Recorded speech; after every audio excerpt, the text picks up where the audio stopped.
स्थितश्चलति तत्त्वतः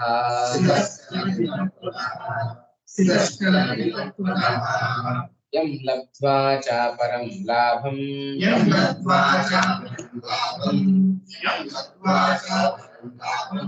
मन्यते नाधिकं ततः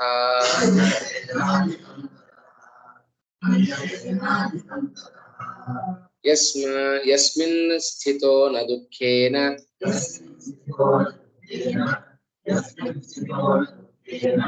गुरुणापि विचाल्यते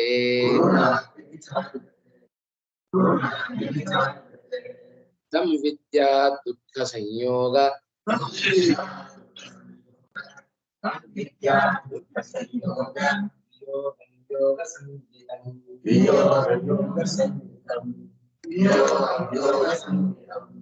न निश्चयेन योक्तव्यो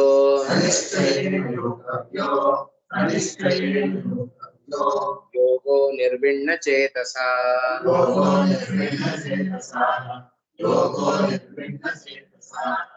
यत्रो परमते चित्तं निरुद्धं योगसेवया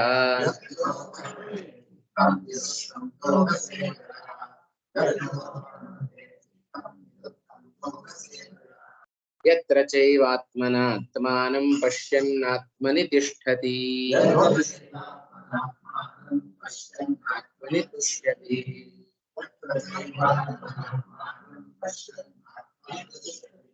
सुखमात्यन्तिकं यत्तद्बुद्धिग्राह्यमतीन्द्रियम्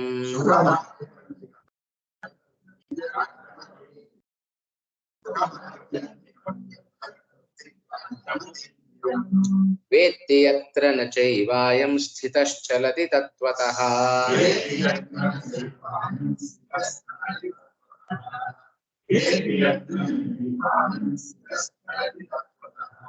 यं लब्ध्वा चापरं लाभं मन्यते नाधिकं ततः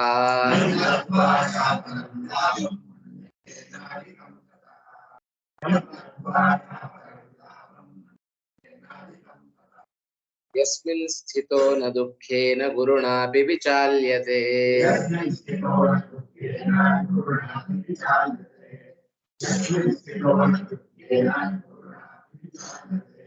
तं विद्यात् दुःखसंयोगवियोगं योगसंज्ञितम्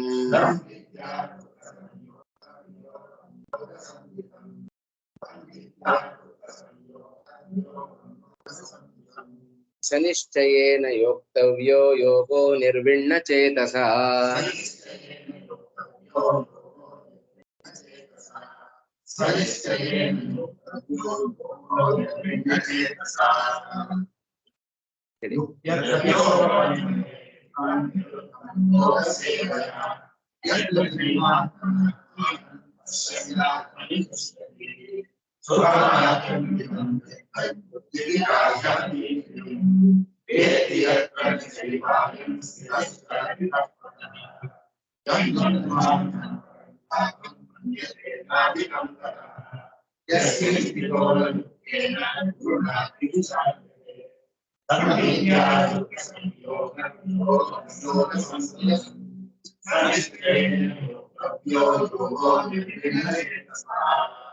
यत्र उपरमते चित्तं निरुद्धं योगसेवया यत्र च एव आत्मना आत्मानं पश्यन् आत्मनि ತುಷ್ಯತಿ ಒಂದೊಂದೇ ಶ್ಲೋಕದ ನೋಡ್ತಾ ಹೋಗಿ ನಾಲ್ಕರದ್ದು ಸೇರಿ ಏಕಾನ್ವಯ ಇದೆ, ಅದಕ್ಕೆ ನಾಲ್ಕನ್ನು ಒಟ್ಟಿಗೆ ಕೊಟ್ಟಿದ್ದಾರೆ ಅಲ್ಲಿ ನೋಡೋಣ.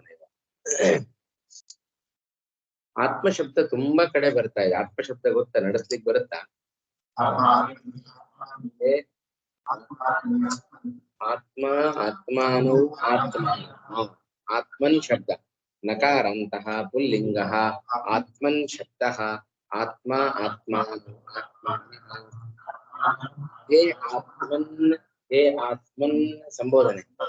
ಹೇ ಆತ್ಮನ್ ಹೇ ಆತ್ಮಾನೋ ಹೇ ಆತ್ಮಾನ ಆತ್ಮಾನಂ ಆತ್ಮಾನೋ ಆತ್ಮನಃ ಆತ್ಮನ ಆತ್ಮಭ್ಯಾಂ ಆತ್ಮಭಿಃ ಆತ್ಮನೇ ಆತ್ಮಭ್ಯಾಂ ಆತ್ಮಭ್ಯಃ ಆತ್ಮನಃ ಆತ್ಮಭ್ಯಾಂ ಆತ್ಮಭ್ಯಃ ಆತ್ಮನಃ ಆತ್ಮನೋಃ ಆತ್ಮನಾಂ ಆತ್ಮನಿ ಆತ್ಮನೋಃ ಆತ್ಮಸು.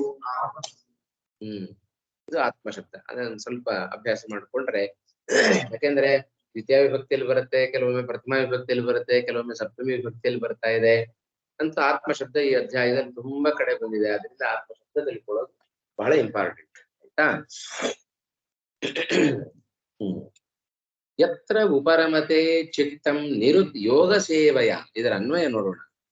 ಯೋಗ ಸೇವಯ ನಿರುದ್ಧಂ ಚಿತ್ತಂ, ಉಲ್ಟಾ ಬರ್ಬೇಕು ಆಯ್ತಾ. ಯೋಗ ಸೇವಯ ನಿರುದ್ಧಂ ಚಿತ್ತಂ ಯತ್ರ ಉಪರಮತೆ, ಯತ್ರ ನಾಮ ಯಸ್ಮಿನ್ ದೇಶೇ ಅಥವಾ ಯಸ್ಯಾಂ ಅವಸ್ಥಾಯಾಂ, ನಿರುದ್ಧಂ ಚೇತಃ ಯತ್ರ ಉಪರಮತೆ, ಯಾವ ಅವಸ್ಥೆಯಲ್ಲಿ ಅಥವಾ ಯಾವ ಪ್ರದೇಶದಲ್ಲಿ ನಿಮಗೆ ನಿರುದ್ಧಂ ಚಿತ್ತಂ, ಅದನ್ನ ಗಮನಿಸಬೇಕು. ನಿಗ್ರಹಿಸಲ್ಪಟ್ಟ ಮನಸ್ಸು, ಯಾವುದರಿಂದ ನಿಗ್ರಹಿಸಲ್ಪಟ್ಟದ್ದು? ಯೋಗ ಸೇವೆಯ. ಯೋಗ ಸೇವೆಯ ನಿರುದ್ಧಂ ಚಿತ್ತಂ, ಯೋಗ ಸೇವೆಯ ಅಂತ ತಗೊಳ್ಬಾರ್ದು. ನಿಗ್ರಹಿಸಲ್ಪಟ್ಟದ್ದು ಯಾವುದರಿಂದ? ವಿಷಯ ಪದಾರ್ಥಗಳ ದೆಸೆಯಿಂದ ನಿಗ್ರಹಿಸಲ್ಪಟ್ಟ ಮನಸ್ಸು, ಹೌದಾ ಇಲ್ಲೋ? ಯತ್ರ ಉಪರಮತೆ, ಯಾವ ವಿಷಯದಲ್ಲಿ, ಯಾವ ಧ್ಯಾನಾವಸ್ಥೆಯಲ್ಲಿ ಉಪರಮತೆ ಅಂದ್ರೆ ಏನು? ಉಪರಮಿಸುವುದು, ವಿಶ್ರಾಂತವಾಗಿರುತ್ತೆ, ಏನನ್ನು ನೆನೆಸಬೇಕು, ಯಾವ ವ್ಯಾಪಾರವೂ ಕೂಡ ಇರೋದಿಲ್ಲವೋ ಆ ಒಂದು ಅವಸ್ಥೆ ಬರೋದು ಯಾವುದರಿಂದ? ಧ್ಯಾನ ಸೇವೆಯ. ಯೋಗವನ್ನು ನೀವು ಆಚರಣೆ ಮಾಡಿದರೆ, ಧ್ಯಾನ ಯೋಗ ಶಬ್ದಕ್ಕೆ ಧ್ಯಾನ ಯೋಗ ಅಂತ ಅರ್ಥ ಎಲ್ಲಾ ಕಡೆ. ಶಾರೀರಿಕವಾಗಿ ಮಾಡುವ ಯೋಗ ಅಂತ ಅರ್ಥ ಅಲ್ಲ. ಯೋಗ ಸೇವೆಯ ಧ್ಯಾನ ಯೋಗದ ಉತ್ತಮವಾದ ಆಚರಣೆಯಿಂದ ನಿರುದ್ಧಂ ಚಿತ್ತಂ, ವಿಷಯ ಪದಾರ್ಥಗಳಿಂದ ನಿಗ್ರಹಿಸಲ್ಪಟ್ಟ ಮನಸ್ಸು, ಯತ್ರ ಉಪರಮತೆ, ಎಲ್ಲಿ ಉಪರಮಿಸ್ತದೆಯೋ ಅಂದ್ರೇನು? ಉಪರಮತೆ ಅಂದ್ರೆ ಏನರ್ಥ?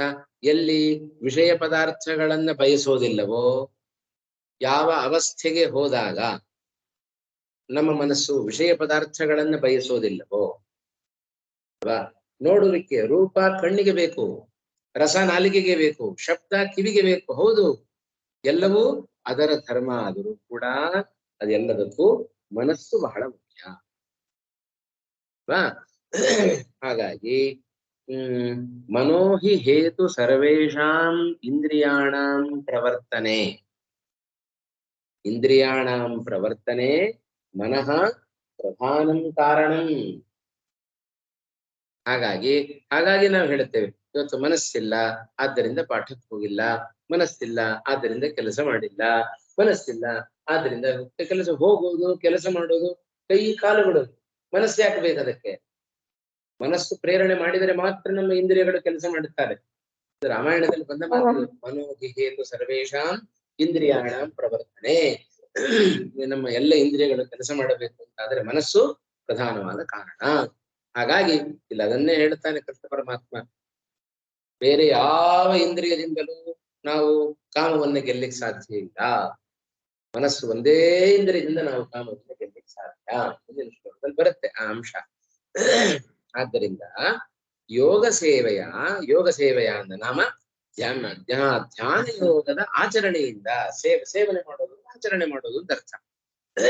ನಿರುದ್ಧಂ ಚಿತ್ತಂ ಯತ್ರ ಉಪರಮತೆ, ಇದು ಒಂದು ಅಂಶ ಆಯ್ತಾ. ಯತ್ರ ಚ ಆತ್ಮನ ಆತ್ಮಾನಂ ಪಶ್ಯನ್ ಆತ್ಮನಿ ತುಷ್ಯತಿ. ನೋಡ್ರಿ, ಇಲ್ಲಿ ಆತ್ಮ ಶಬ್ದಕ್ಕೆ ಅನೇಕ ಅರ್ಥ, ಒಂದೊಂದ್ ಕಡೆ ಒಂದೊಂದು ಅರ್ಥವನ್ನು ಇಟ್ಕೊಳ್ಬೇಕು. ಆತ್ಮನ ಮನಸ, ಆತ್ಮನಿ ನಾಮ ಜೀವೇ ಶರೀರೇ. ಆತ್ಮ ಶಬ್ದಕ್ಕೆ ದೇಹ ಅಂತಲೂ ಒಂದು ಅರ್ಥ ಇದೆ ಆಯ್ತಾ.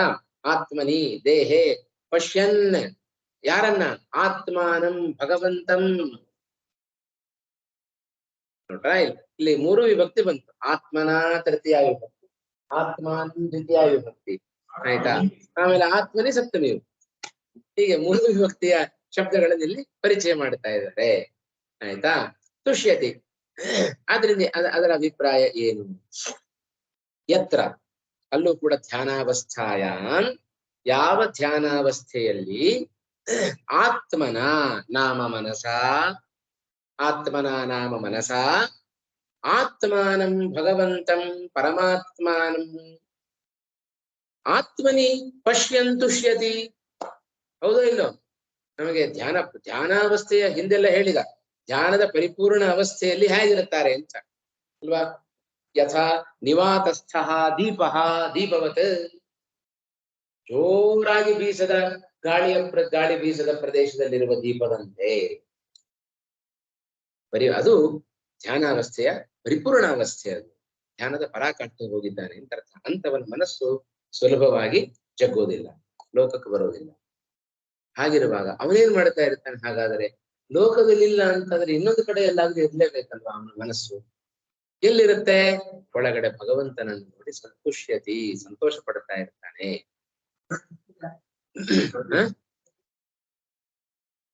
ತುಷ್ಟವು ಸರಿ, ಪ್ರೀತಿ ಆಗತ್ತೆ. ಪ್ರೀತಿ ಅಂದ್ರೂ ತುಷ್ಟ ಅಂದ್ರೂ ಒಂದೇ ಅರ್ಥ. ತುಷ್ಟವ್ ಅಥವಾ ತುಷ್ಟವ್ ಅನ್ನೋದು ಪ್ರಸಿದ್ಧ ಆಯ್ತಾ. ಎಲ್ಲಾ ಕಡೆ ನಿಮ್ಗೆ ಯಾವುದೇ ಧಾತುವಿನ ಪುಸ್ತಕದಲ್ಲಿ ನೋಡಿದ್ರು ತುಷ್ಟವ್ ಅಂತಾನೆ ಕೊಟ್ಟಿರ್ತಾರೆ. ಪ್ರೀತವ್ ಅಂತಾನು ಹೇಳ್ಬೋದು, ಏನ್ ತೊಂದರೆ. ತುಷ್ಯತಿ ತುಷ್ಟೌ ಇತಿ ಧಾತು ಲಟೆ. ಆತ್ಮನಿ ತುಷ್ಯತಿ. ತನ್ನಲ್ಲಿ ಕಾಣ್ತಾ ಯಾರು?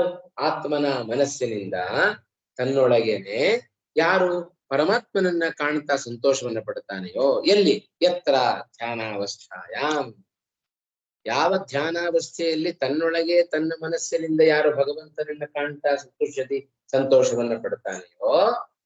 ಇದೆಲ್ಲ ಕೊನೆಯ ವಿಶೇಷಣ. 4ನೇ ಶ್ಲೋಕದಲ್ಲಿ ಇದಕ್ಕೆಲ್ಲ ಉತ್ತರ ಸಿಗತ್ತೆ ನಮಗೆ, ಕ್ರಿಯಾಪದಲ್ಲಿ ಉಂಟು ಆಯ್ತಾ.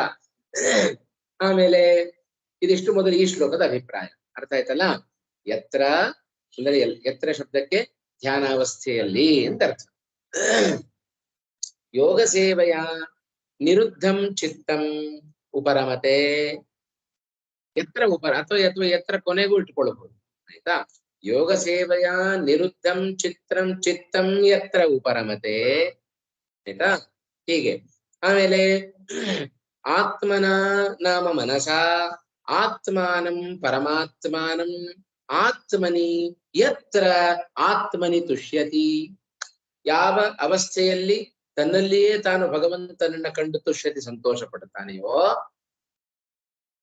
ಆಯ್ತಾ, ಅದನ್ನ ಧ್ಯಾನ ಅಂತ ಕರೀರಿ. ಕೊನೆಗೆ ಹೋಗುತ್ತದೆ ಆಯ್ತಾ. ಯಾವ ಅವಸ್ಥೆಯಲ್ಲಿದ್ದ ಇವನು ಭಾರಿ ಸಂತೋಷವನ್ನು ಪಡ್ತಾನೋ ಮನಸ್ಸಿನಲ್ಲಿ ಭಗವಂತನನ್ನ ಕಂಡು, ಯಾವ ಅವಸ್ಥೆಯಲ್ಲಿದ್ದಾಗ ಇವನ ಮನಸ್ಸು ನಿಗೃಹೀತವಾದ ಮನಸ್ಸು ವಿಷಯ ಪದಾರ್ಥಗಳನ್ನ ಬಯಸೋದಿಲ್ಲವೋ ಅದನ್ನ ಧ್ಯಾನದ ಪರಾಕಾಷ್ಠೆ ಅಂತ ಕರೀರಿ. ಇದೆಲ್ಲ ಧ್ಯಾನದ ಫಲ ಅಂತ ಹೇಳ್ತಾರೆ. ಇದು ಈ ಶ್ಲೋಕದ 20ನೇ ಶ್ಲೋಕದ ಅಭಿಪ್ರಾಯ. ಎತ್ತರ ಉಪರಮತೆ ಅಲ್ಲಿ ನಿನ್ನೆ ದಿವಸ ಯಾವ್ದು ಅವತಿಷ್ಠತೆ ಅಂತ ಒಂದು ಬಂತಲ್ಲ. ಅವತಿಷ್ಠತೆ ಹೇಳುವಾಗ ತಿಷ್ಠತಿ ಅದು ಉಭಯಪದಿ. ಆಮೇಲೆ ಸ್ವಲ್ಪ ಅದು ಕನ್ಫ್ಯೂಸ್ ಆಗಿತ್ತು ನನಗೆ ಆಯ್ತಾ. ಅದು ಉಭಯಪದಿ ಧಾತುವೆ. ತಿಷ್ಠತಿ 2 ರೂಪ ಆಗತ್ತೆ. ಆದ್ರೆ ಇಂಗತೆ ಇದೆಯಲ್ಲ ಅದು ಆರ್ಷ ಪ್ರಯೋಗ. ಆ ಧಾತುವಿಗೆ ಇಟ್ಕೊಳ್ಬೇಕು. ಈಗತವು ಧಾತುವಿನಿಂದ ನಿಷ್ಪನ್ನವಾದ ಇಂಗತಿ ಅಂತ ರೂಪ ಆಗಬೇಕು ವಾಸ್ತವಿಕ. ಅದು ಪರಸ್ಮೈ ಪದದಲ್ಲಿ ಮಾತ್ರ ಇದೆ. ಆದ್ರೆ ಇಲ್ಲಿ ಇಂಗತೆ ಅಂತ ಆತ್ಮನೇ ಪದ ಪ್ರಯೋಗವನ್ನು ಮಾಡಿದ್ದಾನೆ. ಅದನ್ನ ಆರ್ಷ ಪ್ರಯೋಗ ಅಂತ ಇಟ್ಕೊಳ್ಬೇಕು. ತಿಷ್ಠತೆ ದಾರಿಲಿ ಹೋಗ್ತಾ ಆಲೋಚನೆ ಮಾಡಿದೆ ನಾನು, ಏನಿದು ತಿಷ್ಠತೆ ಅಂತಾನು ಕೇಳಿದೇನಲ್ಲ, ಹೇಗೆ ಹೇಳಿದೆ ಇವತ್ತು ಅಂತ. ಇವತ್ತು ಬಂದು ಕೂಡಲೇ ಅದನ್ನ ಹೇಳೋಣ ಅಂತ. ಹಾಗಾಗಿ ಸ್ವಲ್ಪ ಅದನ್ನ ವ್ಯತ್ಯಾಸ ಮಾಡ್ಕೊಳ್ಳಿ. ಅದು ಒಂದು ಪ್ರಯೋಗ ಇದೆ ಆಯ್ತಾ. ಅದಕ್ಕೇನೋ ಒಂದು ವಾರ್ತಿಕ ಇದೆ ವ್ಯಾಕರಣದಲ್ಲಿ ಆಯ್ತಾ, ಜ್ಞಾಪಕ ಬರ್ತಾ ಇಲ್ಲ. ಹಾಗೆ ಎಲ್ಲ ಧಾತುಗಳನ್ನು ಕೂಡ ಪ್ರಯೋಗ ಮಾಡೋದುಂಟು ಆಯ್ತಾ. ಪರಸ್ಮೈ ಪದ ಅಥವಾ ಆತ್ಮನೇ ಪದದಲ್ಲೂ ಹಾಗೆ ಪ್ರಯೋಗ ಮಾಡೋದುಂಟು. ಸಾಧಾರಣವಾಗಿ ಹೇಗಿದೆ ಅದು ವ್ಯಾಕರಣದ ರೀತ್ಯ ಅದು ಪರಸ್ಮೈ ಪದದಲ್ಲಿ ಮಾತ್ರ ಇರತಕ್ಕಂಥದ್ದು. ಹಾಗಾದ್ರೆ ಇಲ್ಲಿ ಹ್ಯಾಕ್ ಪ್ರಯೋಗ ಮಾಡ್ದ ಅಂತ ಹೇಳಿ ಅದಕ್ಕೆ ಉತ್ತರವನ್ನು ಕೊಟ್ಟದ್ದು.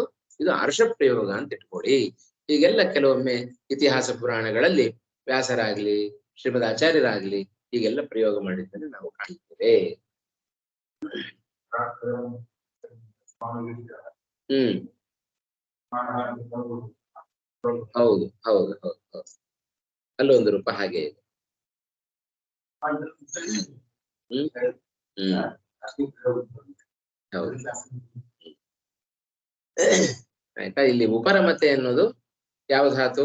ಉಪ ಇತ್ಯುಪಸರ್ಗ ಪೂರ್ವಕಾತ್ ರಮು ಕ್ರೀಡಾಯಾಮ್ ಧಾತು.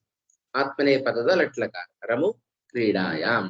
ನಿರುದ್ಧಂ ಚಿತ್ತಂ ಯೋಗ ಸೇವಯ ಯೋಗಸ್ಯ ಸೇವಾ ಯೋಗ ಸೇವಾ ತಯಾ ಯೋಗ ಸೇವಯಾ ಯತ್ರ ಚ ಏವ ಆತ್ಮನ ಚೈವಾತ್ಮನ ಅಂತಿದೆ. ಯಾವ ಸಂಧಿ ಆಗಿದೆ?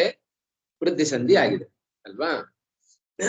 ಆತ್ಮಾನಂ ಪಶ್ಯನ್ ಪಶ್ಯನ್ ಏನದು? ದೃಶ್ಯದ ಪ್ರೇಕ್ಷಣೆ ಇತಿ ಧಾತೋಃ ಶುತೃ ಪ್ರತ್ಯಯಾಂತಃ ಶಬ್ದಃ ದೃಶ್ಯತಿ ಈಗ ತಾನೆ ನೋಡಿದ್ವಿ. ಸರಿ.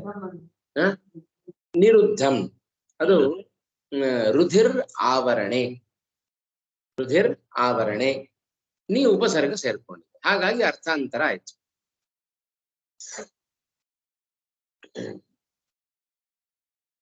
ತಡೆಯಲ್ಪಟ್ಟದ್ದು ಅಂತ ಅರ್ಥ. ರುದ್ಧಂ ತಡೆಯಲ್ಪಟ್ಟದ್ದು. ಸುಖಂ ಆತ್ಯಂತಿಕಂ ಯತ್ ತತ್ ಬುದ್ಧಿಗ್ರಾಹ್ಯಂ ಅತೀಂದ್ರಿಯಂ ವೇತ್ತಿ ಯತ್ರ ನ ಚ ಏವ ಅಯಂ ಸ್ಥಿತಃ ಚಲತಿ ತತ್ವತಃ. ಮುಂದಿನ ಶ್ಲೋಕವನ್ನು ನಾವು ನೋಡೋದಾದ್ರೆ ಸುಖಂ ಆತ್ಯಂತಿಕಂ ಎಲ್ಲ ಸ್ಪಷ್ಟವಾಗಿ ರಾಯರ ಕೊಟ್ಬಿಟ್ಟಿದ್ದಾರೆ ನೋಡಿ. ಆಯ್ತಾ? ಯತ್ರ ಸಮಾಧೌ ವಿವೃತ್ತಿ ನೋಡ್ರಿ.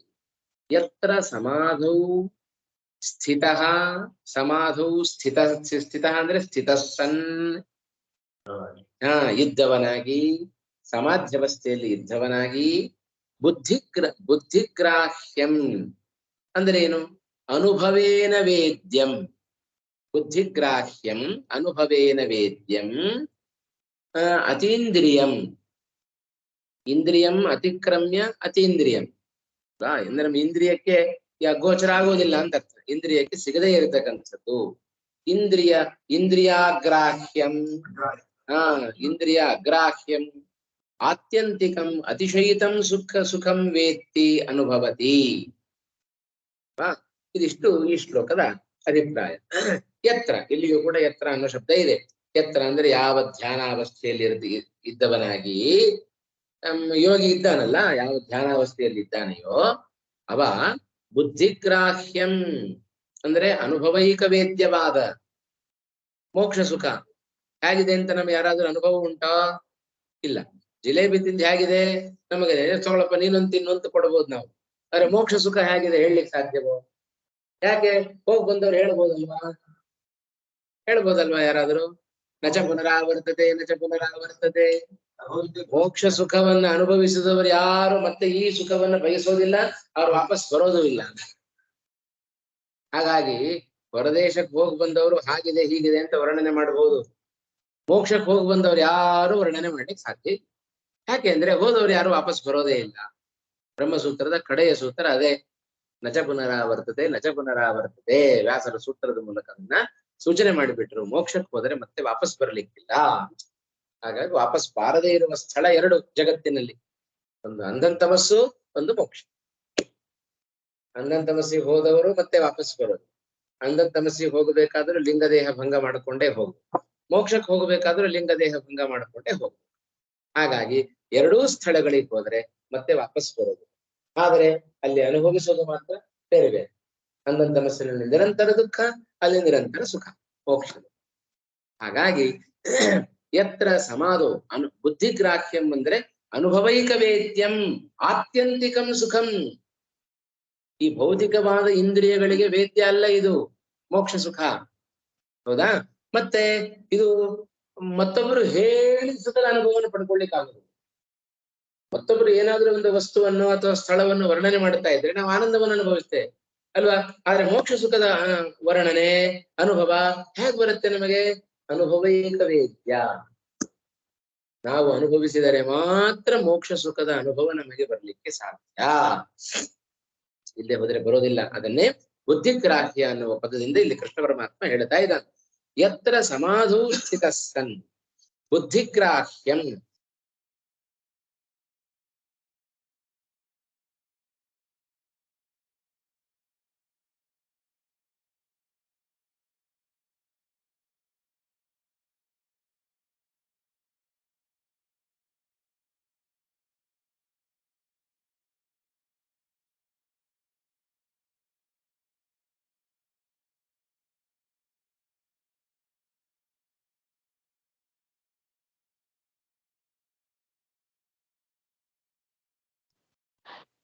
ಆಚಾರ್ಯ ಕೇಳ್ತಾ ಇಲ್ಲ ಆಚಾರ್ಯ. ಆಚಾರ್ಯ ಕೇಳ್ತಾ ಇಲ್ಲ.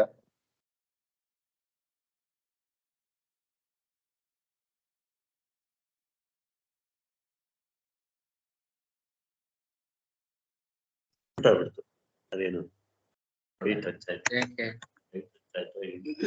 ಮೇಲೆ ಇಟ್ಕೊಂಡಿದ್ದೆ ಆಯ್ತಾ. ಯತ್ರ ಸಮಾಧೌ ಸ್ಥಿತಃ ಬುದ್ಧಿಗ್ರಾಹ್ಯಂ ಅದು ಅನ್ವಯಾನುಸಾರವಾಗಿ ಅರ್ಥ ಬರೀತಾರೆ ನಾಯರು. ಯತ್ರ ಸಮಾಧೌ ಸ್ಥಿತಃ ಸನ್ ಬುದ್ಧಿಗ್ರಾಹ್ಯಂ ಅನುಭವೇನ ವೇದ್ಯಂ ಅತೀಂದ್ರಿಯಂ ನಾಮ ಇಂದ್ರಿಯ ಅಗ್ರಾಹ್ಯಂ. ದೀರ್ಘ ಬಿಡಬಾರದು, ದೀರ್ಘ ಬಿಟ್ರೆ ತಪ್ಪಾಗ್ಬಿಡುತ್ತೆ. ಸರಿ. ಇಂದ್ರಿಯ ಅಗ್ರಾಹ್ಯಂ ಅಲ್ಲೇನಿದೆ ಆತ್ಯಂತಿಕಂ ಸುಖಂ ಅಂತಿದೆ ಅಲ್ಲ. ಮೂಲದಲ್ಲಿ ಹೇಳ್ಬೇಕಾದ್ರೆ ಏನಿದೆ ಆತ್ಯಂತಿಕಂ ಸುಖಂ ಅತಿಶಯಿತಂ ಸುಖಂ ವೇತ್ತಿ ನಾಮ ಅನುಭವತಿ. ಎರಡೂ ಅರ್ಥ ಇದೆ. ವಿಧ ವೇತ್ತಿ ಅನ್ನೋದು ವಿಧ ಜ್ಞಾನ ಎನ್ನುವ ಧಾತುವಿನಿಂದಲೂ, ವಿದುಲರ ಲಾಭೆ ಎನ್ನುವ ಅರ್ಥದಲ್ಲೂ ಇದೆ ಆಯ್ತಾ. ಇಲ್ಲಿ ವಿದುಲರ ಲಾಭೆ ಅಂತ ಇಟ್ಕೊಳ್ಬೇಕು. ಲಾಭ, ಸುಖದ ಲಾಭ, ಅನುಭವವನ್ನು ಪಡಿತಾರೆ. ಅದ್ರಲ್ಲಿ ಕೊನೆಗೆ ಬರ್ತದೆ. ಅಲ್ಲ, ಅದಕ್ಕೆ 4 ಶ್ಲೋಕ ಹೇಳಿದ್ದು ಅದಕ್ಕೋಸ್ಕರ. ಇದರ ಎಲ್ಲ ಅನ್ವಯ ಕೊನೆಗೆ. ಇದನ್ನು ಧ್ಯಾನ ಯೋಗ ಅಂತ ಕರೀತಾರೆ ಅಂತ ಕೊನೆಗೆ ಬರುತ್ತೆ. ಅದಕ್ಕೆ ಯತ್ರ ಯೋಗೇ ಸ್ಥಿತಃ ಅಯಂ ತತ್ವತಃ. ತತ್ವತಃ ನಾಮ ಭಗವಂತನಿಗೆ ತತ್ವ ಅಂತ ಹೆಸರು ಆಯ್ತಾ. 25ನೇ ತತ್ವ ಅವ. 24 ತತ್ವಗಳು, 25ನೇ ತತ್ವ ಅಂದ್ರೆ ಭಗವಂತ. ಹಾಗಾಗಿ ಭಗವಂತನೂ ಒಂದು ತತ್ವನೇ.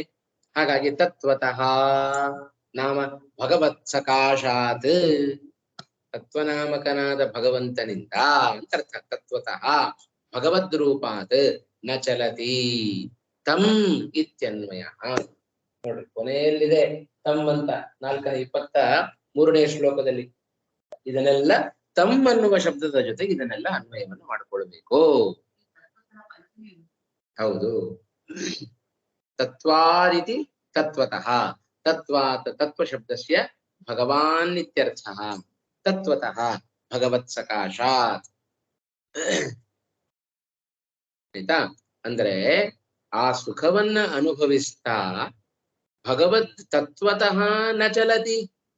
ಭಗವದ್ ರೂಪವನ್ನ ನೋಡ್ತಾ ಇರ್ತಾನೆ ಒಳಗಡೆ ಮನಸ್ಸಿನಲ್ಲಿ. ಅದರಿಂದ ನ ಚಲತಿ, ವಿಯುಕ್ತನಾಗೋದಿಲ್ಲ. ಅವನ ಮನಸ್ಸು ಚಲಿಸೋದಿಲ್ಲ, ಆ ಕಡೆ ಈ ಕಡೆ ಹೋಗೋದಿಲ್ಲ. ಎಲ್ಲಿ ಸುಖಂ ಅಯಂ ಯೋಗಿ. ಯೋಗಿ ಅಯಂ ಯೋಗಿ ಯತ್ರ ಧ್ಯಾನಾವಸ್ಥಾಯಾಂ ಆತ್ಯಂತಿಕಂ ಸುಖಂ ಯತ್ ತತ್. ಅದೆಂತದ್ದದು? ಬುದ್ಧಿಗ್ರಾಹ್ಯಂ ಅತೀಂದ್ರಿಯಂ ಯತ್ ತತ್ ಆತ್ಯಂತಿಕಂ ಸುಖಂ ಯಹ ವೇತ್ತಿ. ಅಂತ ಅತಿಶಯಿತವಾದ ಸುಖವನ್ನ ಯಾರು ಪಡೆದುಕೊಳ್ತಾನೆಯೋ ಆಯ್ತಾ, ಸಹ ಏನಾಗ್ತಾನವನು? ತತ್ವತಃ ನ ಚಲತಿ. ತತ್ವತಃ ನ ಚಲತಿ. ಭಗವಂತನಿಂದ ಅವನ ಮನಸ್ಸು ಬೇರೆ ಕಡೆ ಹೋಗೋದಿಲ್ಲ. ನಿರಂತರವಾಗಿ ಭಗವಂತನನ್ನೇ ಚಿಂತನೆ ಮಾಡುತ್ತೆ ಅವನ ಮನಸ್ಸು. ಸರಿನಾ? ಎಲ್ಲ ಪದಗಳಿಗೆ ಅರ್ಥ ಆಯ್ತಾ? 20ರದ್ದು ವಿವೃತ್ತಿ ಓದ್ಬಿಡು ಅಲ್ಲ. ಯೋಗ ಸೇವೆಯ ನಿರುದ್ಧಂ ಚಿತ್ತಂ ಯತ್ರ ನಾಮ ಸಮಾಧೌ. ಯತ್ರ ಅನ್ನೋದಕ್ಕೆ ಈಸ್ ಈಕ್ವಲ್ ಟು ಹಾಕೊಳ್ಬೇಕು. ಮೂಲದಲ್ಲಿರುವ ಯತ್ರ ಶಬ್ದದ ಅರ್ಥ ಅದು. ಯತ್ರ ಸಮಾಧೌ ಉಪರಮತೆ. ಉಪರಮತೆ ಅಂದರೆ ಏನರ್ಥ? ಬಾಹ್ಯ ವ್ಯಾಪಾರ ಹೀನಂ ಭವತಿ. ಹೌದೋ ಇಲ್ಲೋ? ಕಣ್ ತೆಕ್ಕೊಂಡಿದ್ರೆ ಎಲ್ಲ ಇಂದ್ರಿಯಗಳು ಕೆಲಸ ಮಾಡುತ್ತಾ ಇರ್ತವೆ, ಬಾಹ್ಯ ವ್ಯಾಪಾರದಲ್ಲೇ ತೊಡಗುತ್ತವೆ. ಅದಕ್ಕೇನ್ ಮಾಡಬೇಕು? ಧ್ಯಾನಾವಸ್ಥೆಯಲ್ಲಿ ಕಣ್ಣನ್ನು ಮುಚ್ಚಿರ್ತಾನೆ ಅಲ್ವಾ? ಹ್ಯಾಕ್ ಕಣ್ಣು ಮುಚ್ಚಬೇಕು ಹಿಂದೆ ಹೇಳಿದೆ ನಾವು ಅಲ್ವಾ? ನಮ್ ಮೂಗಿನ ನೇರ ನೋಡ್ತಾ ಇರ್ಬೇಕು, ನಮ್ ಮೂಗಿನ ನೇರವನ್ನೇ ನೋಡ್ತಾ ಇರ್ಬೇಕು ಅಲ್ವಾ? ಹಾಗೆ ಧ್ಯಾನ ಪರಿಪೂರ್ಣ ಕಣ್ಣು ಮುಚ್ಚಿರಬಾರದು, ಪರಿಪೂರ್ಣ ಕಣ್ಣನ್ನು ತೆಗೆದು ಇರಬಾರದು. ಬಾಹ್ಯ ವ್ಯಾಪಾರ ಹೀನಂ ಭವತಿ ಯತ್ರ ಚ ಏವ ಯಸ್ಮಿನ್ನೇವ. ಯತ್ರ ಚೈವ ಅಂತ ಮೂಲದಲ್ಲಿದೆ. ಯಸ್ಮಿನ್ನೇವ ಸಮಾಧಿಯೋಗೆ ಆತ್ಮನ ಮನಸ ಆತ್ಮಾನಂ ಭಗವಂತಂ ಪಶ್ಯನ್ ಆತ್ಮನಿ ದೇಹೇ. ನೋಡ್ರಿ, ಇಲ್ಲಿ ಆತ್ಮ ಶಬ್ದಕ್ಕೆ ದೇಹ ಅಂತ ಅರ್ಥ ಮಾಡಿದ್ರು. ಆತ್ಮನಿ ದೇಹೇ ತುಷ್ಯತಿ ತೋಷಂ ಆಪ್ನೋತಿ ಇತ್ಯರ್ಥ. ಇನ್ನೆಷ್ಟು ಸ್ಪಷ್ಟತೆ ಬೇಕು ನಮಗೆ? ಸಣ್ಣ ಮಕ್ಕಳಿಗೆ ತಿಳಿಸೋ ಹಾಗೆ ಪ್ರತಿಯೊಂದು ಪ್ರತಿಪದಾರ್ಥ ಹೇಳ್ಬಿಟ್ಟಿದ್ದಾರೆ, ಆಯ್ತಾ? ಯತ್ ಶಬ್ದಯೋ ತಂ ಇತಿ ಅಗ್ರೇ ಅನ್ವಯ. ನೋಡ್ರಿ, ಇಲ್ಲೂ ಬರೆದ್ರು. ಇದೆಲ್ಲವನ್ನು ಕೂಡ ಎಲ್ಲಿಗೆ ಅನ್ವಯ ಇಟ್ಕೊಳ್ಬೇಕು? 23ನೇ ಶ್ಲೋಕದಲ್ಲಿ ಬಂದಿರುವ ತಂ ಅನ್ನುವ ಶಬ್ದದ ಜೊತೆಗೆ ಇದನ್ನ ಅನ್ವಯ ಇಟ್ಕೊಳ್ರಿ. ಇಂಥದ್ದನ್ನ ತಂ ಯೋಗಂ, ಅಂಥದ್ದನ್ನ ಯೋಗ ಅಂತ ಕರೀತಾರೆ. ಇಲ್ಲಿಯೂ ಬರೆದರು. ಮುಂದಿನ 21ನೇ ಶ್ಲೋಕದಲ್ಲಿಯೂ ಕೂಡ ಅದನ್ನು ಬರೀತಾರೆ. ತಂ ಇತ್ಯನ್ವಯ ಅಲ್ವಾ? ತಂ ಅನ್ನುವ ಶಬ್ದದ ಜೊತೆಗೆ ಅದನ್ನ ಇಟ್ಕೊಳ್ರಿ. 23ನೇ ಶ್ಲೋಕದಲ್ಲಿ ಬಂತಲ್ಲ, ತಂ ವಿದ್ಯಾ ದುಃಖ ಸಂಯೋಗ ವಿಯೋಗಂ ಯೋಗ ಸಂಹಿತಂ ಅಂತ ಬಂತು. ಆ 23ನೇ ಶ್ಲೋಕದಲ್ಲಿರುವ ತಂ ಅನ್ನುವ ಶಬ್ದದ ಜೊತೆಗೆ ಇಲ್ಲಿ ಈ ಎಲ್ಲ ಪದಗಳನ್ನ ಅನ್ವಯ ಮಾಡ್ಕೊಳ್ಬೇಕು ಅಂತ ಅರ್ಥ. ಸರಿ, 22ನೇ ಶ್ಲೋಕ ಏನ್ ಹೇಳುತ್ತೆ ಅಂತ ಹೇಳಿದ್ರೆ, ಯಂ ಲಬ್ಧ್ವಾ ಚ ಅಪರಂ ಲಾಭಂ ಮನ್ಯತೆ ನ ಅಧಿಕಂ ತತಃ ಯಸ್ಮಿನ್ ಸ್ಥಿತಃ ನ ದುಃಖೇನ ಗುರುಣಾಪಿ ವಿಚಾಲ್ಯತೆ. ಇದೆಲ್ಲ ಧ್ಯಾನ ಯೋಗದಲ್ಲಿರುವವರ ಸ್ಥಿತಿ. ಯಂ ಯೋಗಂ ಲಬ್ಧ್ವಾ, ಯಾವ ಧ್ಯಾನಾವಸ್ಥೆಯನ್ನ ಪಡೆದು ತತಃ ಅಪರಂ ಲಾಭಂ ಅಧಿಕಂ ನ ಮನ್ಯತೆ. ಜೀವನದಲ್ಲಿ ಇದನ್ನು ಅನುಭವಿಸಬೇಕು ನಾವು. ಯಾವ ಧ್ಯಾನಾವಸ್ಥೆಗೆ ಹೋಗಿ ಇದೇ ದೊಡ್ಡ ಲಾಭ ಅಪ್ಪ ನಮಗೆ, ಕೋಟಿ ಕೋಟಿ ರೂಪಾಯಿ ನಮಗೆ ಲಾಭ ಅಲ್ಲ. ದೊಡ್ಡ ಲಾಭ ಜೀವನದಲ್ಲಿ ಯಾವುದು ಅಂದ್ರೆ ಧ್ಯಾನಾವಸ್ಥೆಗೆ ಹೋಗೋದಿದೆಯಲ್ಲ, ಇದೇ ದೊಡ್ಡ ಲಾಭ. M ಲಾಭಂ M ಯೋಗಂ ಲಬ್ಧ್ವಾ. ಲಬ್ಧ್ವಾ ನಾಮ ಹೊಂದಿ ಅಂತ ಅರ್ಥ. ಯಾವ ಧಾತು?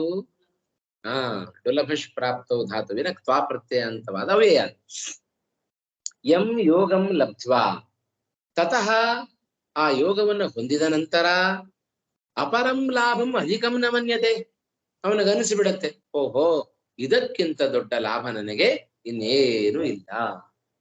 ಅಧಿಕಂ ನ ಮನ್ಯತೆ. ಮನ್ಯತೆ ಮನ್ಯತೆ ಮನಜ್ಞಾನೇ. ಮನಜ್ಞಾನೇ, ಆಯ್ತಾ? ಆತ್ಮನೇ ಪದದ ಲಟ್ಲಕಾರ. ಯಸ್ಮಿನ್ ಸ್ಥಿತಃ ಗುರುಣಾಪಿ ದುಃಖೇನ ದುಃಖ ಹೇತುನಾ ನ ವಿಚಾಲ್ಯತೆ. ಯಾವ ಧ್ಯಾನಾವಸ್ಥೆಯಲ್ಲಿದ್ದಾಗ ಯೋಗಿಯಾದವ ಗುರುಣಾಪಿ ದುಃಖೇನ, ಪ್ರಬಲವಾದ ದುಃಖ ಬಂತು, ಅಂತ ದುಃಖ ಬಂದಾಗಲೂ ಕೂಡ ಅವನು ವಿಚಲಿತನಾಗೋದಿಲ್ಲವೋ?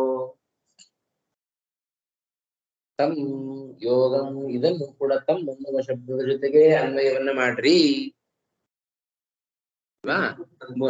ಮೂಲದಲ್ಲಿ ಏನ್ ಹೇಳ್ತಾ ಇದ್ದಾರೆ? ಯಂ ಲಬ್ಧ್ವಾ ಅಪರಂ ಲಾಭಂ ತತಃ, ಅಲ್ಲಿ ಸೇರಿಸ್ಕೊಳ್ಬೇಕು. ಯಂ ಲಾಭಂ ಲಬ್ಧ್ವಾ, ಯಂ ಯೋಗಂ ಲಬ್ಧ್ವಾ ತತಃ ಅಧಿಕಂ ಲಾಭಂ ಯಹ ನ ಮನ್ಯತೆ. ಯಾರು ಅದಕ್ಕಿಂತ ಅಧಿಕವಾದ ಲಾಭ ಇದು ಬೇರೆ ಇಲ್ಲ ಅಂತ ಯಾರು ತಿಳಿತಾರೆಯೋ, ಯಸ್ಮಿನ್ ಸ್ಥಿತಃ, ಯಾವ ಧ್ಯಾನಾವಸ್ಥೆಯಲ್ಲಿದ್ದಾಗ ಭಾರೀ ದುಃಖ ಆದರೂ ಕೂಡ ಆ ದುಃಖದಿಂದ ಯಾರು ವಿಚಲಿತರಾಗೋದಿಲ್ಲವೋ ಅಲ್ವಾ? ಭಾರಿ ದುಃಖ ಆಗತ್ತೆ, ದುಃಖದ ಅನುಭವ ಬರುತ್ತೆ. ಕೆಲವೊಮ್ಮೆ ದುಃಖದ ಅನುಭವ ಬಂದರೂ ಅದರಿಂದ ವಿಚಲಿತ ಮಾತ್ರ ಆಗುವುದಿಲ್ಲ ಮನಸ್ಸು, ಮತ್ತು ಭಗವಂತನಲ್ಲಿ ಅವನ ಮನಸ್ಸು ನೆಟ್ಟಿರುತ್ತೆ, ದೃಢವಾಗಿರುತ್ತೆ. ಆಯ್ತಾ? ವಿಚಾಲ್ಯತೆ, ಚಲ ಸಂಚಲನೆ. ಚಲ ವಿ ಉಪಸರ್ಗ ಇದೆ. ಚಲ ಸಂಚಲನೆ ಧಾತುವಿನ ಆತ್ಮನೆಯ ಪದದ ಲಟ್ಲಕಾರದ ರೂಪ. ಆಯ್ತಾ? ಗುರುಣಾ ದುಃಖೇನ, ಭಾರಿ ದುಃಖ ಬಂದರೂ ಕೂಡ ನ ವಿಚಾಲ್ಯತೆ, ಯಾರ ಮನಸ್ಸು ಆಚೆ ಈಚೆ ಚಲಿಸೋದಿಲ್ಲವೋ. ಇದು 22ನೇ ಶ್ಲೋಕದ ಅಭಿಪ್ರಾಯ. ಯಂ ಯೋಗಂ ಲಬ್ಧ್ವಾ, ಯಂ ಅನ್ನೋ ಶಬ್ದಕ್ಕೆ ಹಾಗರ್ಥ. ಯಂ ಯೋಗಂ ಲಬ್ಧ್ವಾ ತತಃ ಅಪರಂ ಲಾಭಂ ಅಧಿಕಂ ನ ಮನ್ಯತೆ, ಅದಕ್ಕಿಂತಲೂ ಅಧಿಕವಾದ ಲಾಭ ಮತ್ತೊಂದಿಲ್ಲ ಯಾರು ವ್ಯಕ್ತಿ ತಿಳಿತಾನೆಯೋ. ಯಸ್ಮಿನ್ ಯಾವ ಧ್ಯಾನಾವಸ್ಥೆಯಲ್ಲಿ ಸ್ಥಿತ ಸನ್, ಇಲ್ಲಿಯೂ ಕೂಡ ಹಾಗೆ ಸ್ಥಿತ ಅಂತ ಅಷ್ಟೇ ಇದೆ. ಸ್ಥಿತ ಸನ್ ಇದ್ದವನಾಗಿ ಗುರುಣಾಪಿ ದುಃಖೇನ ದುಃಖ ಹೇತುನ ನ ವಿಚಾಲ್ಯತೆ ಅಲ್ವಾ? ಅಧಿಕವಾದ ಅಂತ ಅರ್ಥ. ಭಾರಿ ದುಃಖ, ಭಾರಿ ದುಃಖ. ದುಃಖೇನ ಗುರುಣಾಪಿ ದುಃಖೇನ ಅಂದ್ರೆ ದುಃಖ ಹೇತುನ, ಭಾರಿ ದುಃಖಕ್ಕೆ ಕಾರಣವಾದುದು ಬೇಕಾದಷ್ಟು ಬರಬಹುದು ಅವನಿಗೆ. ದುಃಖ ಬಂದಾಗ ಅಂತ ಅರ್ಥ ಮಾಡಿಬಿಟ್ರೆ ಅದಕ್ಕೆ ದುಃಖೇನ ಶಬ್ದಕ್ಕೆ ದುಃಖ ಹೇತುನ ನ ವಿಚಾಲ್ಯತೆ. ದುಃಖಕ್ಕೆ ಕಾರಣವಾದದ್ದು ಬೇಕಾದಷ್ಟು ಬರಬಹುದು, ಅದರಿಂದ ಅವನ ಮನಸ್ಸು ವಿಚಲಿತ ಆಗುವುದಿಲ್ಲ. ಹೇಳ್ತಾರಲ್ಲ ನಾರದರು ಧ್ರುವನಿಗೆ, ಹೋಗ್ಬೇಡಪ್ಪ ಕಾಡಿಗೆ, ಅಲ್ಲೆಲ್ಲ ಬೇಕಾದಷ್ಟು ಹುಲಿ ಸಿಂಹಗಳೆಲ್ಲ ಇರ್ತವೆ, ಹೋಗ್ಬೇಡ ಅಂತ ಹೆದರಿಸ್ತಾರೆ ಅಲ್ವಾ? ನಿನ್ಗೇನಾಗತ್ತೆ, ಅವನನ್ನ ಕೆಳಗ್ ಹಾಕ್ಲಿಕ್ಕೂ ನೋಡ್ತಾರೆ. ಭಾರಿ ಭಾರಿ ತಪಸ್ ಮಾಡಿದವರಿಗೆ ಸಿಗಲಿಲ್ಲಂತೆ, ನಿನಗೇನ್ ಸಿಗ್ತಾನೆ ಭಗವಂತ, ಒಂದಿಷ್ಟೆಲ್ಲ ಉಪದೇಶವನ್ನ ಕೊಡುತ್ತೆ. ಆದ್ರೂ ಅವನ ವಿಚಾಲ್ಯತೆ, ದೃಢವಾಗಿ ನಿಂತಿದೆ ಭಗವಂತನಲ್ಲಿ ಅವನ ಮನಸ್ಸು. ದುಃಖಕ್ಕೆ ಕಾರಣ ಅದು. ಆದರೂ ಅಂಥ ದುಃಖ ಗುರುಣಾಪಿ ದುಃಖೇನ ನ ವಿಚಾಲ್ಯತೆ, ಅವರ ಮನಸ್ಸು ಅದು ವಿಚಲಿತ ಆಗೋದಿಲ್ಲ, ಬೇರೆ ಆ ಕಡೆ ಲೋಕದ ಕಡೆ ಬರೋದಿಲ್ಲ ಅಂತ ಅರ್ಥ. ಇನ್ನು ತಂ ವಿದ್ಯಾದು ದುಃಖ ಸಂಯೋಗ ವಿಯೋಗಂ ಯೋಗ ಸಂನಿತಂ ಸ ನಿಶ್ಚಯೇನ ಯೋಕ್ತವ್ಯ ಯೋಗ ನಿರ್ವಿಣ್ಣ ಚೇತಸ. ಕೊನೆಗೆ ಆ ಶ್ಲೋಕದ ಉಪಸಂಹಾರವನ್ನ ಮಾಡ್ತಾ ಇದ್ದಾರೆ. ತಂ ಎತ್ರ ಯಾವ ಅವಸ್ಥೆ ಅಂತ ನೀವೇನ್ ಹೇಳ್ಕೊಂಡು ಬರ್ತಾ ಇದ್ದೀರಲ್ಲ, ಆ ಅವಸ್ಥೆ ಯಾವುದದು, ಅದನ್ನೇ ಧ್ಯಾನ ಅಂತ ಕರೀತಾರೆ. ತಂ ಅದನ್ನೇ ಧ್ಯಾನ ಯೋಗ ಅಂತ ಕರೀತಾರೆ. ಎಂಥದ್ದಪ್ಪ ಅದು ಧ್ಯಾನ ಯೋಗ? ಇದರಲ್ಲಿ ಒಂದಿಷ್ಟು ವಿಶೇಷಣವನ್ನ ಕೊಡ್ತಾ ಇದ್ದಾರೆ. ದುಃಖ ಸಂಯೋಗ ವಿಯೋಗಂ, ದುಃಖ ಸಂಯೋಗೇನ ವಿಯುಜ್ಯಮಾನಂ, ದುಃಖ ಸಂಯೋಗೇನ ವಿಯುಜ್ಯಮಾನಂ ಅಂತಹ, ಆಯ್ತಾ, ಹಿಂದೆ ಮೂರು ಶ್ಲೋಕದಲ್ಲಿ ಹೇಳಿರತಕ್ಕಂತಹ ತಂ ದುಃಖ ಸಂಯೋಗ ವಿಯೋಗಂ, ದುಃಖದ ಸಂಯೋಗ ವಿಯೋಗ. ದುಃಖದ ಸಂಯೋಗ ಇಲ್ಲವೇ ಇಲ್ಲ.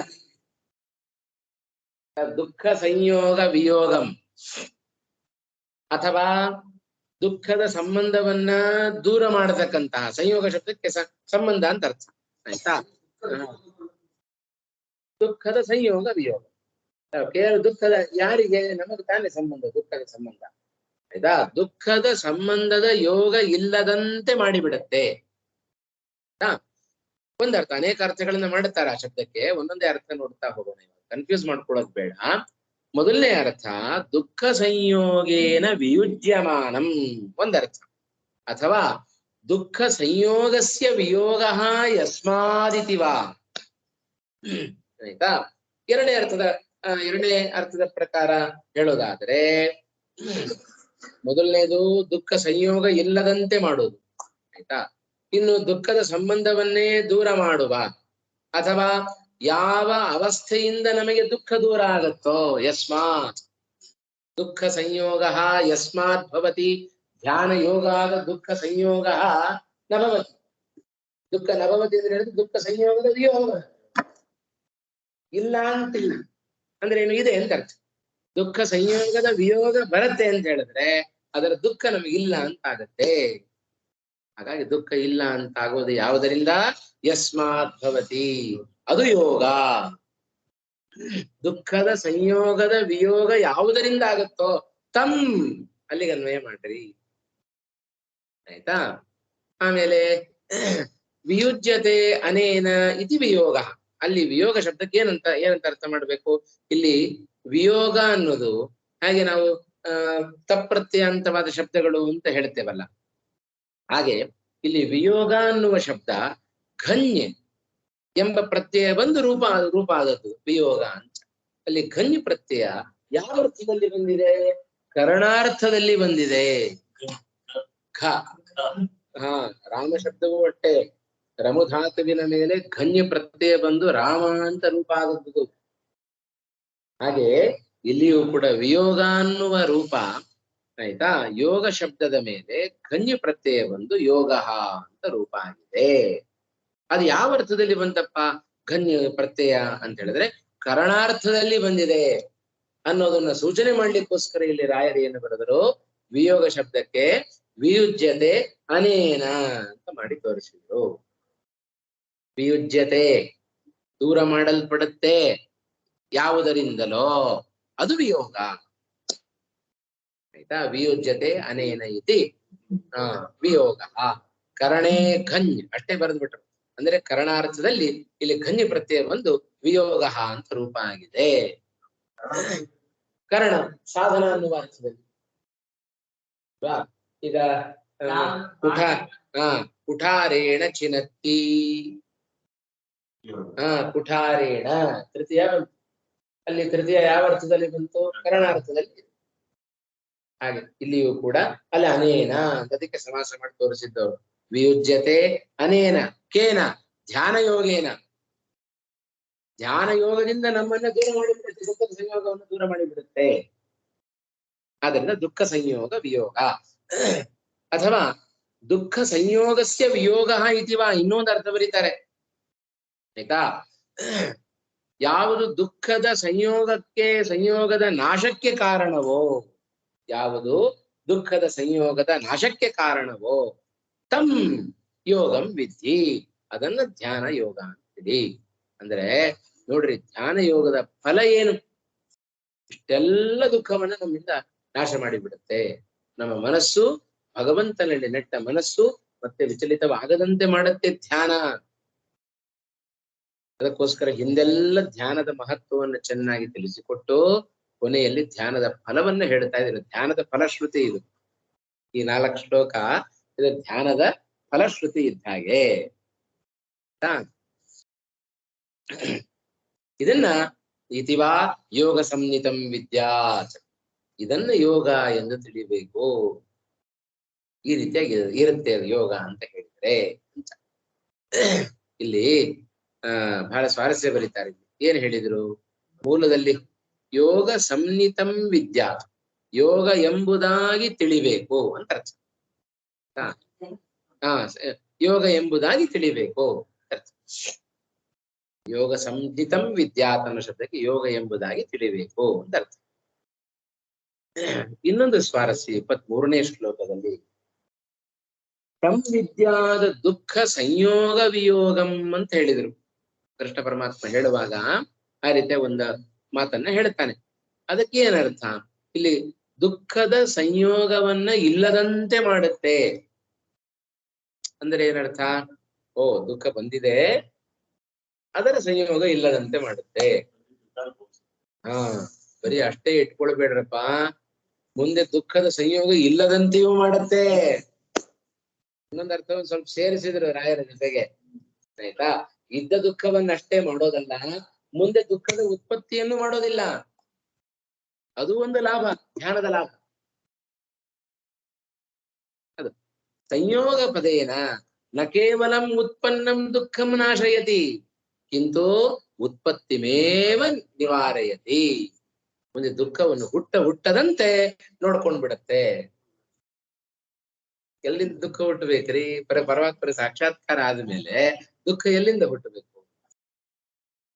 ಹಾಗಾಗಿ ಕಿಂತು ಅಲ್ಲಿ ಪದಚ್ಛೇದ ಮಾಡುವಾಗ ಹುಷಾರಾಗಿ ಮಾಡಬೇಕು. ಕೇವಲಂ ಉತ್ಪನ್ನಂ ದುಃಖಂ ನಾಶಯತಿ ನ ನಾಶಯತಿ ಕಿಂತು ಕಿಂ ತೂತ್ಪತ್ತಿ ಅಂತಿದೆ ಅಲ್ಲಿ ಆಯ್ತಾ. ಕಿಂತು ಉತ್ಪತ್ತಿಮೇವ ನಿವಾರಯತಿ. ಪದಚ್ಛೇದ ಮಾಡುವಾಗ ಕಿಂ ಅಂತ ಅಲ್ಲಿ ನಿಲ್ಲಿಸ್ಬಿಟ್ಟು ತೂತ್ಪತ್ತಿಯಿಂದ ಓದ್ಬಿಟ್ರೆ ಏನ್ ಶಬ್ದ ಅದು ಸಂಸ್ಕೃತದಲ್ಲಿ? ಹಾಗಾಗಿ ಕಿಂತು ಉತ್ಪತ್ತಿಮೇವ ನಿವಾರಯತಿ, ಇತಿ ಸೂಚಯತಿ. ಹೀಗೆ ಸೂಚನೆ ಮಾಡುತ್ತೆ ಸಂಯೋಗ ಪದ. ದುಃಖ ಸಂಯೋಗ ವಿಯೋಗಂ ಅನ್ನುವ ಪದ ಸಂಯೋಗ ಶಬ್ದ ಇದನ್ನು ಸೂಚನೆ ಮಾಡುತ್ತೆ. ಇದ್ದ ದುಃಖವನ್ನಷ್ಟೇ ನಾಶ ಮಾಡೋದಲ್ಲದೇನೆ ದುಃಖ ಬಾರದಂತೆ ನಮ್ಮನ್ನು ನೋಡ್ಕೊಂಡ್ ಬಿಡುತ್ತೆ. ಇದು ಧ್ಯಾನ ಯೋಗದ ಫಲ. ತಮ್ ಯೋಗಂ ವಿಧಿ, ಇಂಥದನ್ನ ಯೋಗ ಅಂತ ತಿಳಿಯಿರಿ. ಪ್ರತಿಯೊಂದು ಶಬ್ದಕ್ಕೂ ಅದನ್ನ ನನ್ನ ಇಟ್ಕೊಳ್ಳೋಣ. ಸಹ ಯೋಗ ಸಮಾಧಿ ನಿರ್ವಿಣ್ಣ ಚೇತಸ. ನಿರ್ವಿಣ್ಣಂ ಚೇತಃ ಯಸ್ಯ ಸಹ ಮುಂದೇನಾಗತ್ತೆ? ಚೇತಾಹ. ಚೇತ ಶಬ್ದ ನಪುಂಸಕಲಿಂಗ. ಚೇತಃ ಚೇತಸಿ ಚೇತಾಂಸಿ ಅದೇ ಬಹುವ್ರೀಹಿಯಲ್ಲಿ ಆಗಬೇಕಾದ್ರೆ ಪುಲ್ಲಿಂಗ ಆಗಿಬಿಡುತ್ತೆ. ಹೌದೋ ಇಲ್ಲ? ಚೇತಾಹ ಚೇತಸೌ ಚೇತಸಃ. ಕೇವಲ ಚೇತ ಶಬ್ದ ನಡೆಸೋ ಚೇತಃ ಚೇತಸಿ ಚೇತಾಂಸಿ ನಪುಂಸಕಲಿಂಗ. ಆದ್ರೆ ಅದೇ ಸಮಾಸವಾಗಿ ಬಿಟ್ರೆ ನಿರ್ವಿಣ್ಣ ಚೇತಾಹ ನಿರ್ವಿಣ್ಣ ಚೇತಸೌ ನಿರ್ವಿಣ್ಣ ಚೇತಸಃ ಅಂತ ನಡೆಸ್ಬೇಕು. ಅದರಿಂದ ಸಮಾಸ ಮಾಡುವಾಗ ಹೇಗಾಗತ್ತೆ? ನಿರ್ವಿಣ್ಣಂ ಚೇತಃ ಯಸ್ಯ ಸಹ ನಿರ್ವಿಣ್ಣ ಚೇತಾಹ ತೇನ ನಿರ್ವಿಣ್ಣ ಚೇತಸ. ವಿಷಯ ವಿರಕ್ತ ಮನಸ.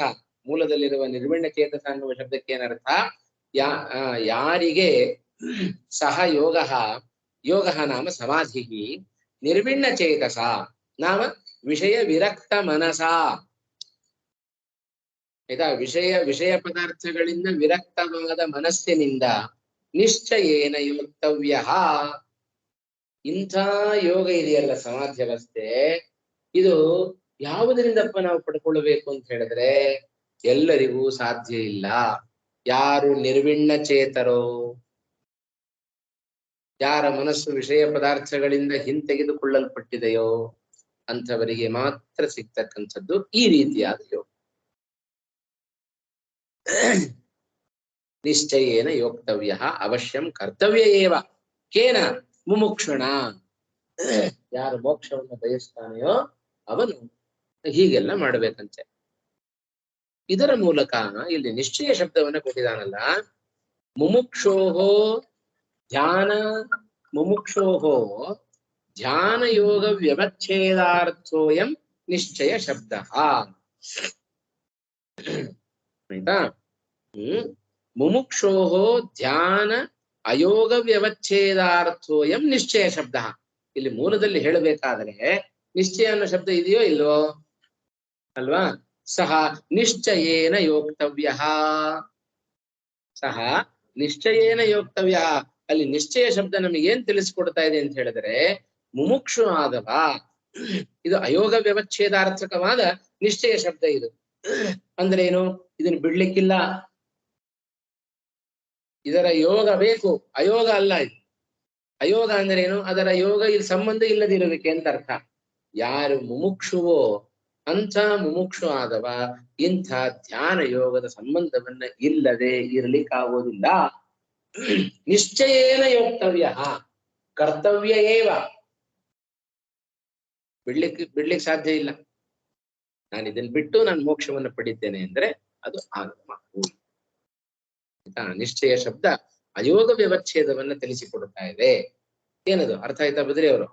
ಅಯೋಗ ವ್ಯವಚ್ಛೇದ ಅಂತ ಹೇಳಿದ್ರೆ ಅದನ್ನ ಬಿಡ್ಲಿಕ್ಕೆ ಬರೋದಿಲ್ಲ ಅಂತ ಅರ್ಥ. ಧ್ಯಾನವನ್ನ ಮುಮುಕ್ಷು ಆದವ ಈ ರೀತಿಯಾದ ಧ್ಯಾನವನ್ನ ಅವಶ್ಯವಾಗಿ ಮಾಡಲೇಬೇಕು. ಯೋಕ್ತವ್ಯ ಕರ್ತವ್ಯ ಏವ ನಿಶ್ಚಯೇನ ಕರ್ತವ್ಯ. ಆಗ ನಿಶ್ಚಯನ ಅವಶ್ಯ ಕರ್ತವ್ಯ.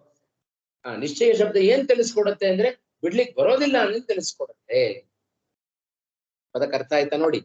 ಮುಮುಕ್ಷೋಹೋ ಧ್ಯಾನ ಅಯೋಗ ವ್ಯವಚ್ಛೇದಾರ್ಥ ಅಯಂ ನಿಶ್ಚಯ ಶಬ್ದ. ಈ ನಿಶ್ಚಯ ಶಬ್ದ ಮುಮುಕ್ಷುವಿಗೆ ಧ್ಯಾನದ ಅಯೋಗ ವ್ಯವಚ್ಛೇದ, ಅದರ ಸಂಬಂಧವನ್ನು ಬಿಟ್ಟಿರ್ಲಿಕ್ಕೆ ಆಗೋದಿಲ್ಲ ಅನ್ನೋದನ್ನು ತಿಳಿಸ್ತಾ ಇದೆ ನಿಶ್ಚಯ. ಅಯೋಗ ವ್ಯವಚ್ಛೇದ ವಿಧಾನಾರ್ಥಮೇವ ಉದ್ಧರೇದಿತ್ಯತ್ರ ವಿಹಿತಸ್ಯ ಅತ್ರ ಪುನರ್ವಿಧಾನಂ.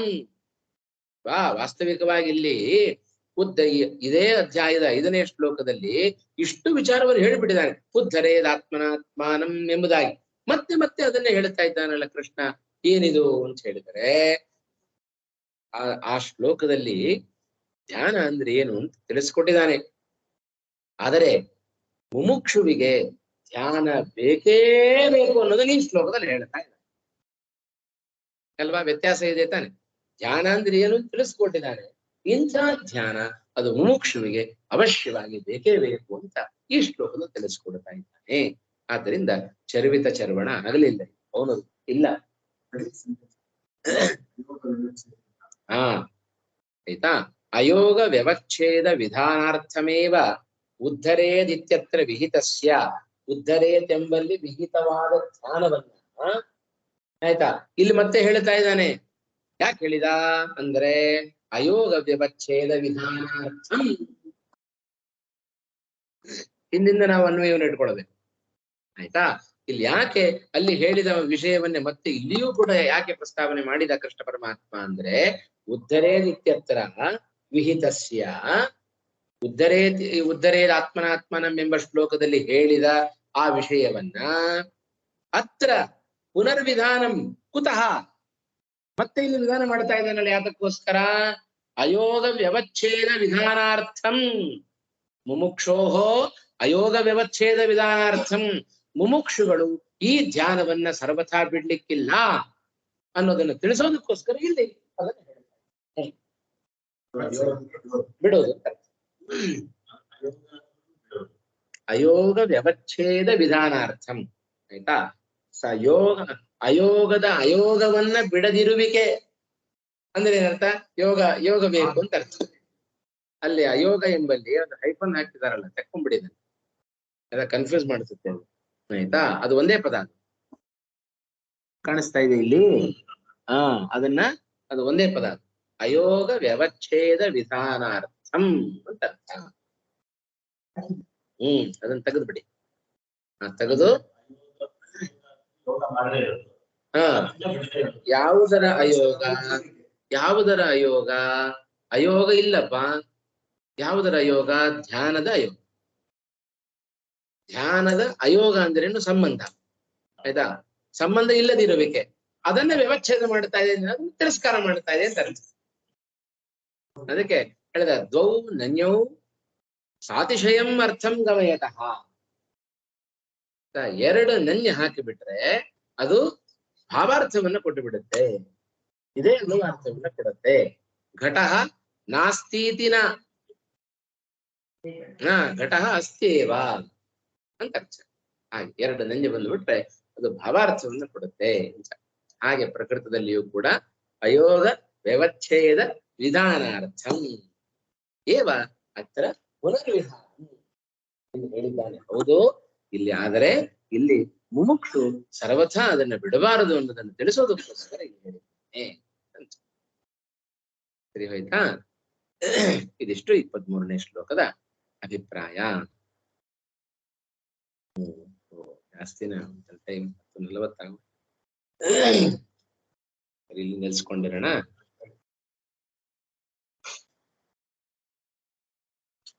ಇಪ್ಪತ್ನಾಲ್ಕನೇ ಶ್ಲೋಕ ಮುಂದಿನ ವಾರ.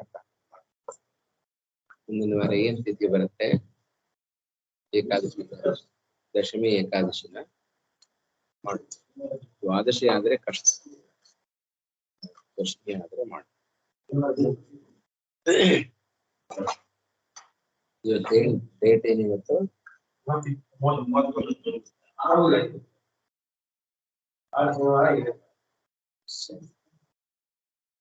ಶ್ರೀ ಕೃಷ್ಣಾರ್ಪಣಮಸ್ತು.